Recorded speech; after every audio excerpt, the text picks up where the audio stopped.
thank you, Roger, so much for joining. And I was hoping to kind of kick us off. You could introduce yourself and tell us a little bit about what your involvement with SYRCL was during those sort of pivotal years of getting wild and scenic status for the South Yuba. I'm Roger Hicks. I am the first president of the SYRCL board.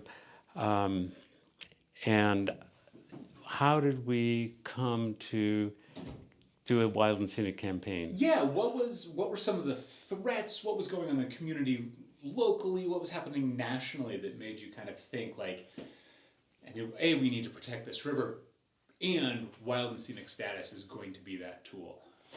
So this is there's a story behind this. Yes.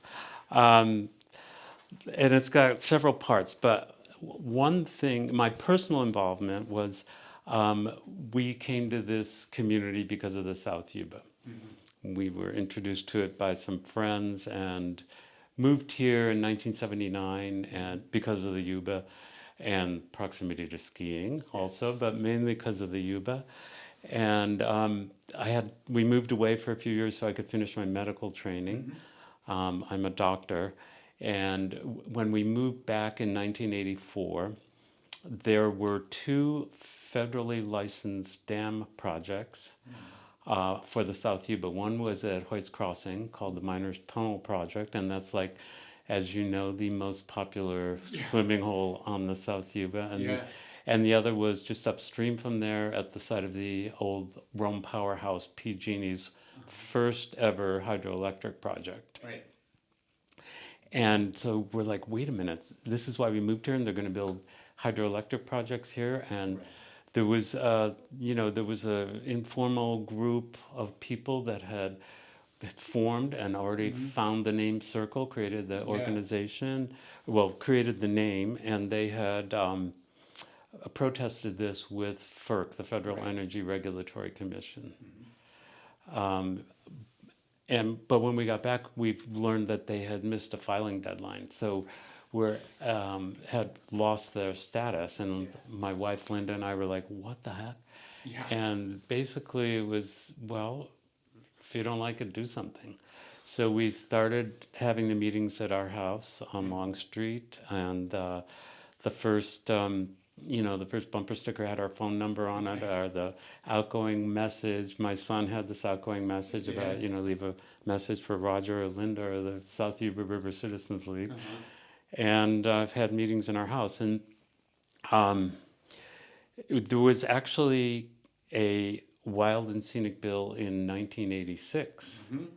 We have a friend named Jeff Shelato, who was a staff person for Assemblyman Lloyd Connolly from Sacramento, and he introduced this bill, and it failed miserably.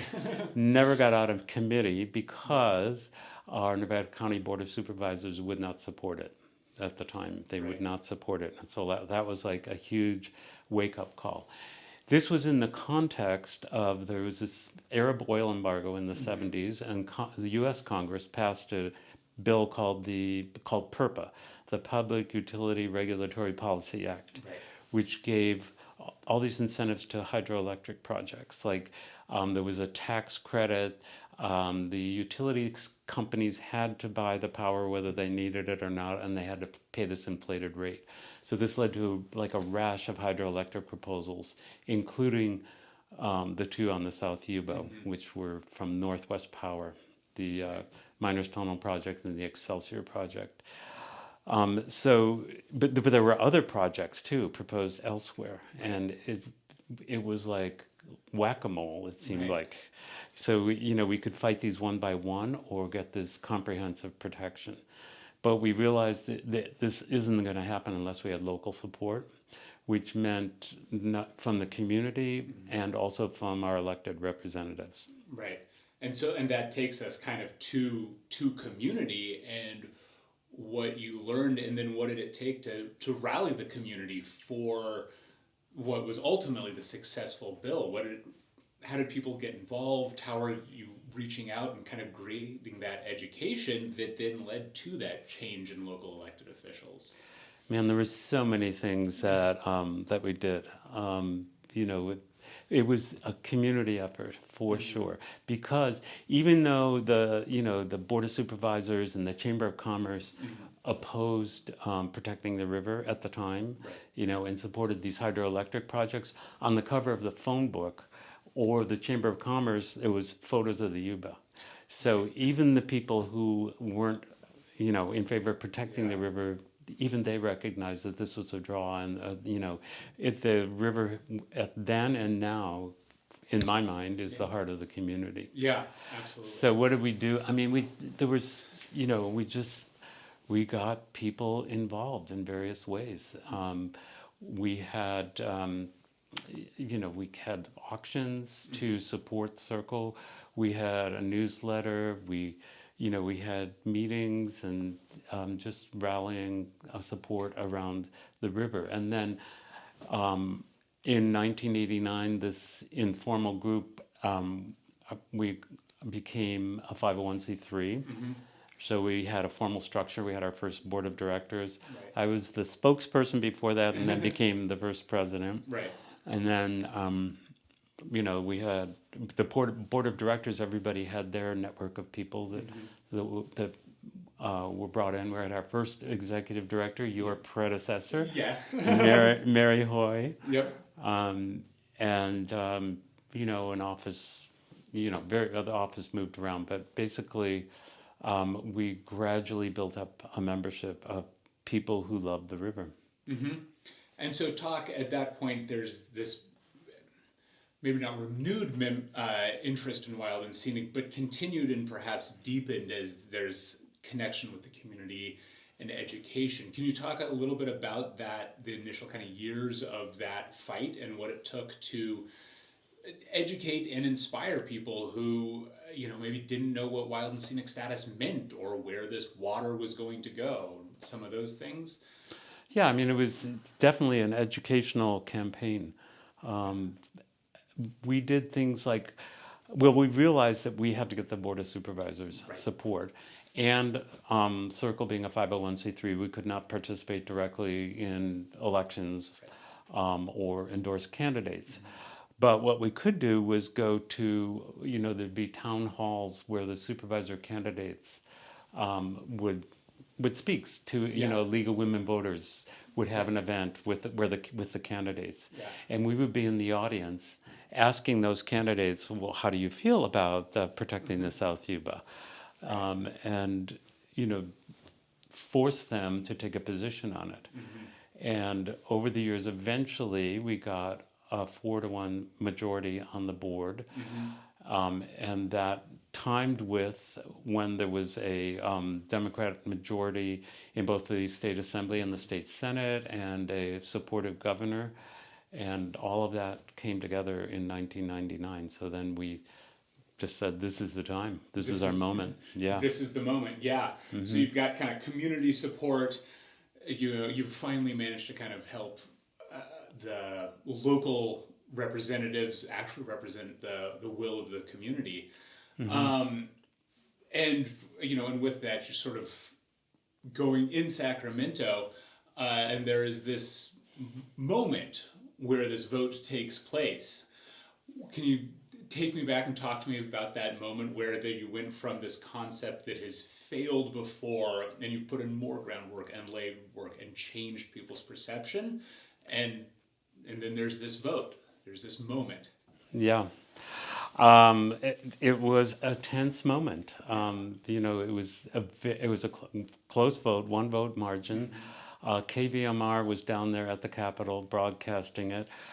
We were in the SYRCL office, which at that time was on Commercial Street above what is now Sushi Q.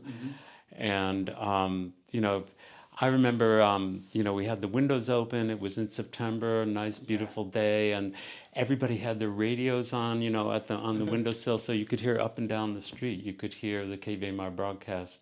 And then when the vote was finally taken and it passed, there was just like cheering you could hear up and down the street. It was just incredible. Yeah, party in the street. Absolutely.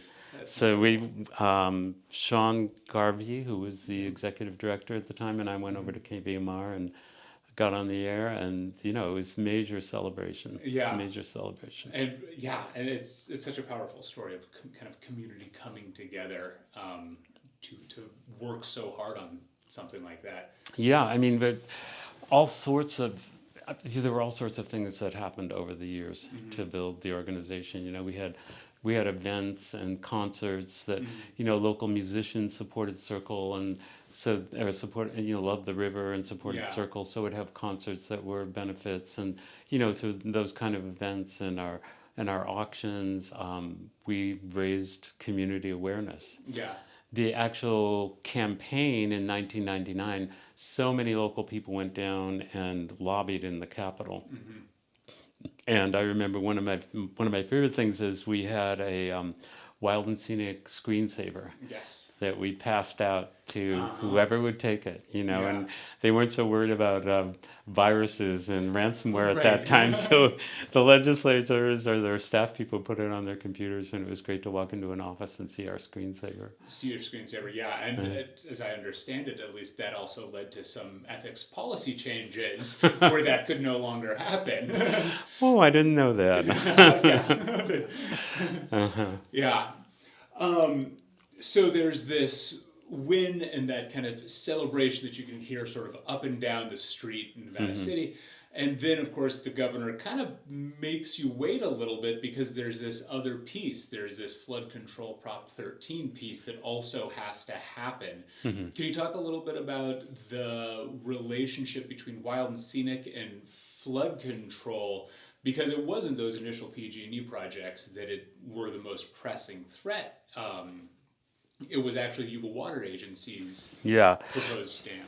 So the two hydroelectric projects I mentioned, Miners Tunnel and Excelsior, they were from Northwest Power, which was this group of 4 people, one of whom was a river guide. It was irritated me so much that this guy was such a traitor. But the large hydro projects that Yuba County Water Agency proposed, there were several. One was the Humbug project, which is near just downstream from where Humbug Creek comes in, and that would have flooded the river up to the town of Washington, and involved a 6.4 mile long tunnel under the San Juan Ridge over to the Middle Yuba, so that water from the South Yuba could be diverted to the Middle Yuba and hence into Bullard's Bar, where Yuba County Water Agency has control. So that was one of them.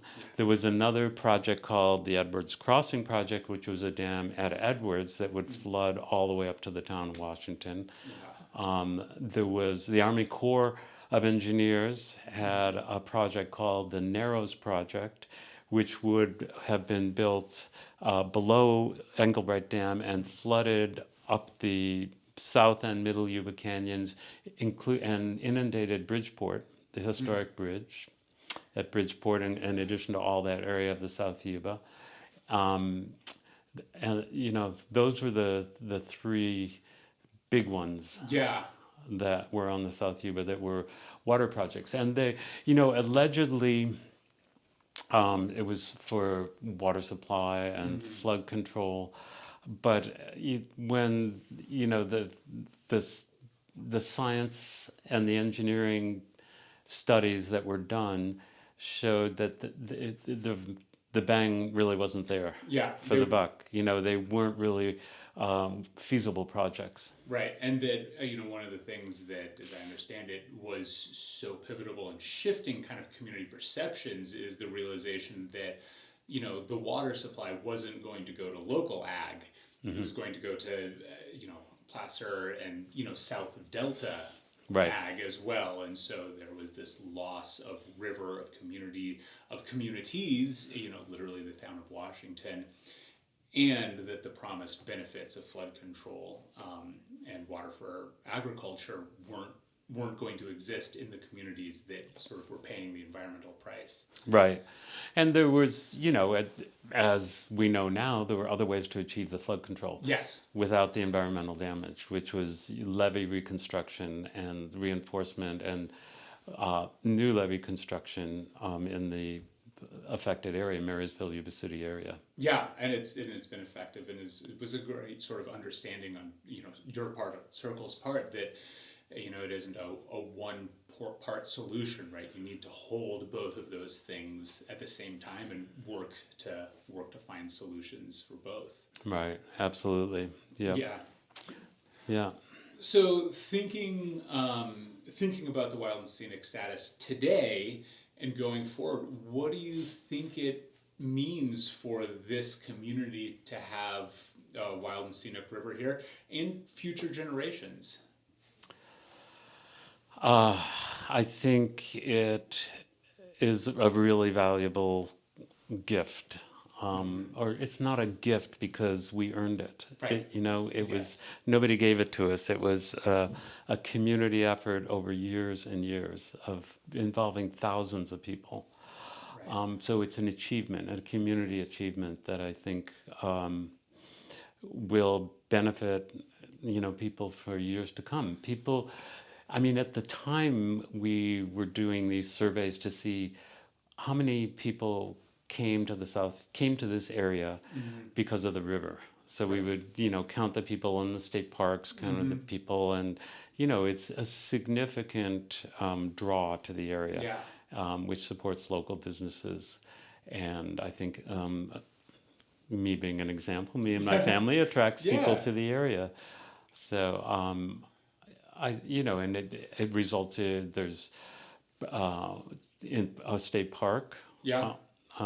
Or that was part of I shouldn't say it resulted in that. That was going on simultaneously. But so we have a park here, and we have, public access to the river, and it's, and we were also, I mean, this is real grassroots advocacy, successful grassroots advocacy that I'm hoping, can be an example for other communities.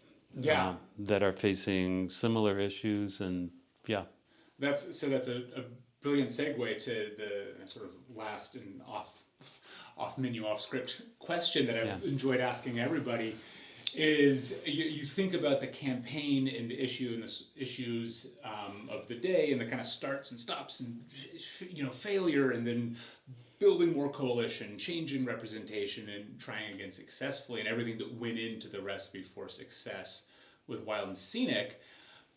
Do you think if you were going to start a campaign today for something similar, is the recipe the same, or is the rubric the same, or do you imagine there would be some differences if you were going to restart that kind of effort today? I think there'd be similarities and differences. The similarities is community support and involvement of the community, both to do the legwork and to talk to people about it, and fundraising and voting. I mean, voting was key in this. We could not do this without the support of our Board of Supervisors. And we also got the support of the Grass Valley City Council and the Nevada City Council and the Truckee City Council. So, voting is important, and that kind of community support is key. But, things are different. We didn't have email. We didn't have social media. So the landscape has changed. I mean, we didn't have email at the beginning of the campaign, but and we actually had a local newspaper, and all of that kind of things have changed in terms of how people get their news and their information. And it feels like in so many ways that community support and holding the meetings in living rooms, talking to people individually, because it is so easy to have information be overwhelmed with misinformation that, I don't know, in some ways when I think about the future and what SYRCL might want to do, the community is so much more important, because a personal relationship can insulate you from whatever's happening on the internet so much more effectively than trying to fire back with a different email. But I mean, I think we created this organization. I think that also it helped draw or foster other environmental groups to this area. Like the Sierra Streams Institute used to be Friends of Deer Creek. They started under our 501c3 umbrella initially. American Rivers established an office here. Well, I mean, The Sierra Fund, Sierra Watch. Yeah. Sierra Nevada, S&C, Sierra Nevada Conservancy. Right, Yep. right. The Yuba Watershed Institute. Yeah. It's just, this is such a great community here. Yeah. And I think SYRCL was part of building that. Yeah. And building a very intentional environmental awareness and education. Mm-hmm. And, and then shortly after, the film festival to take that, Mm-hmm. Now comfortably nationwide, close to all 50 states. Well, I mean, that was the intention. Can we spread the revolution? Right. We'll take this to other communities, and they can use it to help build their own organization. Right. Maybe there's some things that we did that would apply in other locales. I think so, but it's also a unique situation here. Right, and it's unique, and it is universal. We're getting close to the 25th anniversary of the film festival, which started Right. shortly after the Wild and Scenic designation. Mm-hmm. But having seen so many films over the years, not nearly as many as you going to all of the festivals, but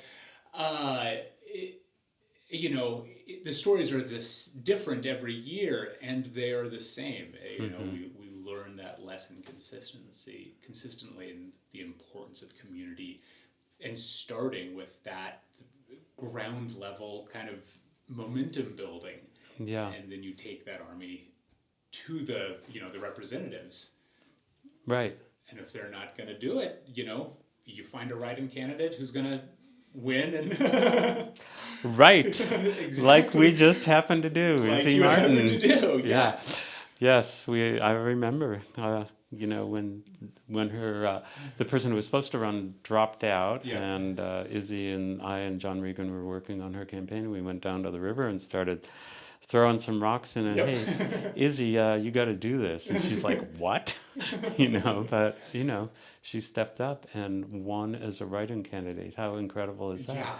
And that is because people love the river, and they Right. didn't, at times it reminds me of what's going on now in the country, because there were so many times when things look really bleak and like, oh my God, how are we going to fight this off? These guys have so much money and so much power, and we're just a little, initially, a little group of naked hippies at the river, right? Yeah. We transformed from that bunch to a 501c3 corporation Right. with thousands of members, but Yeah. we through just keeping at it and continued work and keeping our eye on the ball, we were able to do it, and I hope that can inspire other people in other situations, in other locations, especially with what's going on in the country these days. Yeah. Just certainly plenty to talk about, or worry about, fight against there. Yeah. Yeah. So. Well, thank you so much for sitting down and chatting. Like I mentioned a couple of times, this is sort of this first pass. We're getting a lot of story. We've thrown out clips and short edits, that kind of thing, near term. But we talked about at your retirement party a couple of times, finding the funding, right? For the full movie, because it is clear that it is a story that is still inspiring, it's still relevant, it's still pertinent, and it has it's got the human element, it's got coincidence, it's got all of these elements that make it compelling. Right. So if there's an executive producer out there or a filmmaker, please let us know. We are looking for people to help tell this story through film. Yeah, we're just going to cut that bit right there and send it to the funds. Hey, we don't know if we're going to maybe drop it on their doorstep with an envelope. Right. Yeah. No, I mean, there's... with the film festival, we know so many filmmakers, right? And producers, and there's no question. It is. It's the full. It's a chicken and egg kind of thing in my mind. Like, we need the producer and the director to help us, to whatever, watch the, 4 or 5 hours of video we're going to have, and then have conversations to tell the story so that we can get the estimates, so that we can start the fundraising. Yeah. And it's, there's going to be this chicken and egg component, but having the part that we have now, even if they've got to reshoot all of it, you got to start somewhere. But you got to start somewhere. Got to start somewhere. Yeah. Yeah. I mean, John DeGraff has said any footage he has from that film he made about the Tale of Two Cities, I think it's called, or something, but all of that's available to us. Greg Schiffner made a film. We haven't found that one though. Yeah. So if you've got the VHS really around, we have looked around for it and haven't found it. Huh. There are a couple ostensibly still for sale on eBay.